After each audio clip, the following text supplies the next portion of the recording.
ഇന്നത്തെ ടോപ്പിക് നമ്മളുടെ wrist joint ഫ്രാക്ചേഴ്സിനെ പറ്റിയാണ്. നമുക്ക് എല്ലാവർക്കും അറിയാവുന്ന ഒരു കാര്യം, നമ്മുടെ ജോയിന്റ് നമുക്ക് രണ്ട് ഭാഗങ്ങളുണ്ട്, ആക്ച്വലി മൂന്ന് ഭാഗങ്ങളുണ്ട്. പക്ഷേ ഇന്നത്തെ ടോപ്പിക് മെയിനായിട്ട് ഈ ഫോറാം, ഈ എല്ലിനെ പറ്റിയാണ്. നമുക്ക് ഈ ഭാഗമുണ്ട്, പിന്നെ ഫോറാമിൻ്റെ ഭാഗമുണ്ട്. ഈ രണ്ട് ഏരിയ ജോയിൻ ചെയ്യുന്ന ഭാഗത്താണ് റിസ്റ്റ് ജോയിന്റ്. ഏറ്റവും one of the most common ഫ്രാക്ചേഴ്സാണ്. യൂഷ്വലി കൈ കുത്തി വീഴുമ്പോഴാണ് ഈ ഫ്രാക്ചർ വരാം.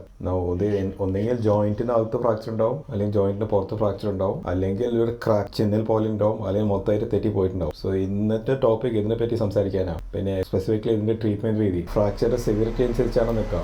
നേരത്തെ പറഞ്ഞ പോലെ ഏറ്റവും കോമൺ കോസ് വീഴുമയാണ്, അത് കൈ കുത്തി വീഴുമ. അല്ലെങ്കിൽ സ്പോർട്സ് കളിക്കുന്ന സമയത്ത് സൈക്കിളിൽ നിന്ന് വീഴാം, അല്ലെങ്കിൽ ബാസ്കറ്റ്ബോൾ കളിക്കുമ്പോൾ സ്ലിപ്പായി വീഴാം. വണ്ടി ആക്സിഡൻസ് വന്നാലും ഇങ്ങനെ സംഭവിക്കാറുണ്ട്. ബട്ട് യൂഷ്വലി കാർ ആക്സിഡൻസ് അല്ലെങ്കിൽ ബൈക്ക് ആക്സിഡൻസ് വരുമ്പോൾ ഫ്രാക്ചേഴ്സ് നല്ലോണം പൊടിഞ്ഞിരിക്കും, ജോയിന്റിനകത്തും പോയിട്ടുണ്ടാവും.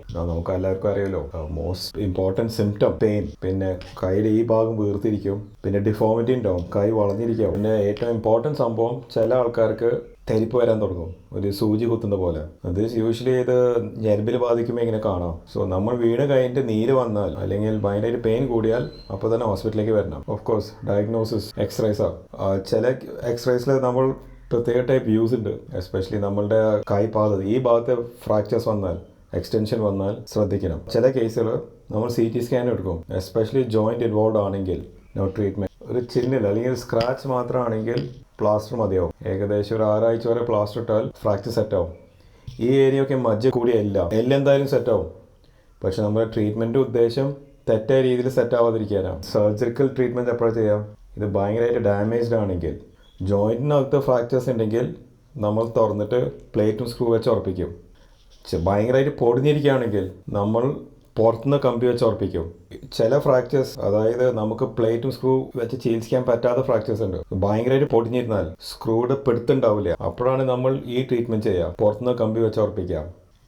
ഇത് യൂഷ്വലി റിഡക്ഷൻ കിട്ടിയാൽ നമുക്ക് കുറച്ച് കണക്കുണ്ട്, അതായത് കുറച്ച് ആംഗിൾ ഉണ്ട്, ലെങ്ത് ഒക്കെ ഉണ്ട്. ഈ സംഭവം മെയിൻറ്റൈൻഡ് ആണെങ്കിലാണ് നമുക്കറിയാം ഫ്രാക്ചർ നല്ല രീതിയിൽ സെറ്റാവും, പിന്നെ പിന്നീട് കുഴപ്പമൊന്നും ഉണ്ടാവില്ല. പ്ലാസ്റ്റർ ഇട്ടാലും സർജറി ചെയ്താലും 6 ആഴ്ചയാണ് ടോട്ടൽ ഇത് സെറ്റ് ആവുന്ന ടൈം.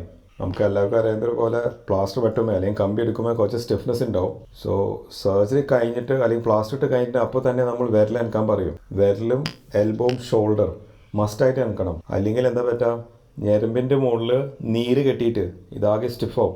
ജോയിൻറ്റ് സ്റ്റിഫായാൽ ചികിത്സിക്കാൻ ഭയങ്കര പാടാം. സോ സർജറി കഴിഞ്ഞാൽ അല്ലെങ്കിൽ പ്ലാസ്റ്റർ ഇട്ട് കഴിഞ്ഞാൽ ആസ് ഏർലി ആസ് പോസിബിൾ നമ്മൾ എക്സസൈസുകൾ തുടങ്ങും. അത് നമുക്ക് വീട്ടിൽ ചെയ്യാൻ പറ്റുന്ന കാര്യങ്ങളാണ്.